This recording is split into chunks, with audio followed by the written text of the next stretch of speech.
conversation around autism. It's a weird one. Like, I remember one time I was talking to this guy, and out of nowhere he called me autistic. I was like, yo, that's fucked up. Don't do that. All right, people with autism go through sensory issues with sound, things that make their lives 10 times harder and sometimes impossible. It's an insult you should never use. And he was like, yeah, Trev, I understand that, but I'm not insulting you. I'm your doctor. Yeah, it wasn't an insult, it was a fucking diagnosis. And it's fucked up because, like, I didn't even get the strain of autism I wanted either. Like, I wish I got that strain you bring to a casino. That's more of an indica. I'm a sativa, I just make things uncomfortable. Thought I'd be a savant, instead I fuck up hugs.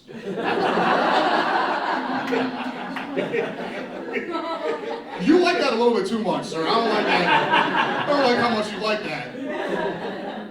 Nah, and it sucks trying to explain to my family too, because like my dad's family's black, mom's family's Puerto Rican, so they don't have a good grasp on what mental health stuff is. Like I told my Uncle Dave that I have autism, and the first thing he said was, like Rain Man? I was like, no, actually.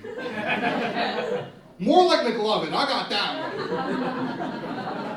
one. Like, I'm not gonna count the toothpicks on the floor, but I'll ask a fat girl if she's pregnant. Fuck up this whole party right now.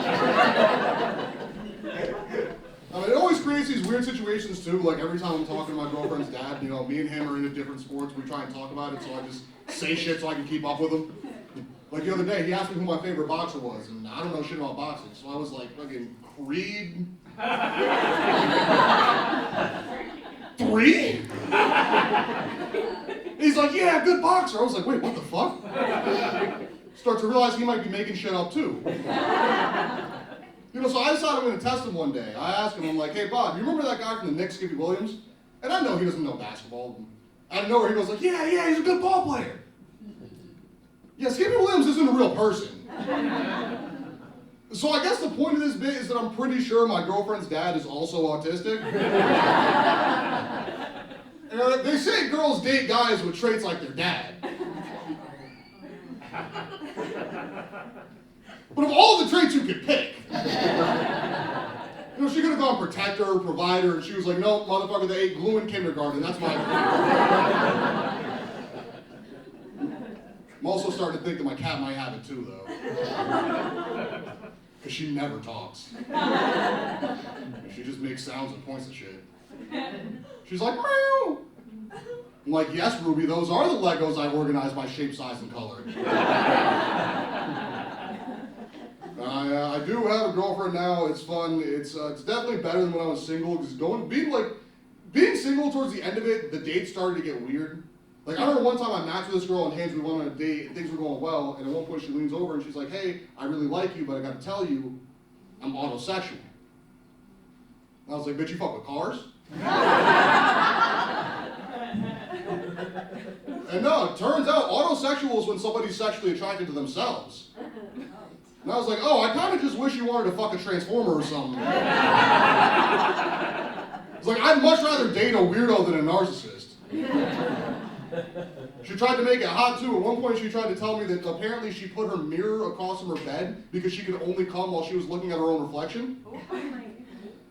I was like, yo, you should get a poster of Optimus Prime. Gangbang by Decepticons, I don't know. Things didn't go well with that date though. You know, we got back to her place and she was like, we should put on a movie. I was like, I think we know I know what we should put on. You got Transformers on here? In case you can't tell, Transformers are my train sets. How are we doing since this most recent reality break with the Epstein files, guys? We doing okay? Yeah. Who would have thought that Elon Musk was such a fucking loser he couldn't get invited to the island? Like, I don't know if you guys saw the emails, but he's like begging to go down there. Like, dude, how weird do you have to be for Jeffrey Epstein to be like, not that guy? Every single email he sent was just him just begging like, hey guys, can I please come down to one of your epic parties? Which I don't think I would call what they were doing epic, personally. I feel like there's a lot of other words to describe it. It was a strange thing to watch though. Basically we were watching pedophiles leave each other off the island like kids leave each other off the monkey bars. You know, because Elon Musk is just sitting there, he's like, guys, can I play?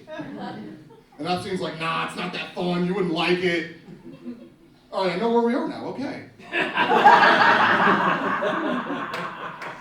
That's not even my favorite crazy case going on right now. I love the Diddy case. Let me rephrase that. I love watching white people just now find out about the Diddy case. It's fucking incredible. Because this is some shit that black people have known for years. You're like, I remember like 2 years ago, I asked this crowd, I was in the black room, I was like, what's the first time you heard some weird shit about Diddy? And this black lady in the back was like, December 94! Like, bitch, you the victim? What the fuck? Could have stopped so much bad shit for the past 32 years, and she was like, nah, I'm gonna wait till one day I'm in this fucking hookah lounge in Harlem, and I'm gonna tell this community college Obama on stage what happened. Because he's gonna do something.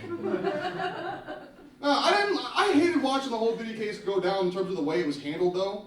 You know, the main thing I hated was when people started using the phrase no Diddy instead of no homo.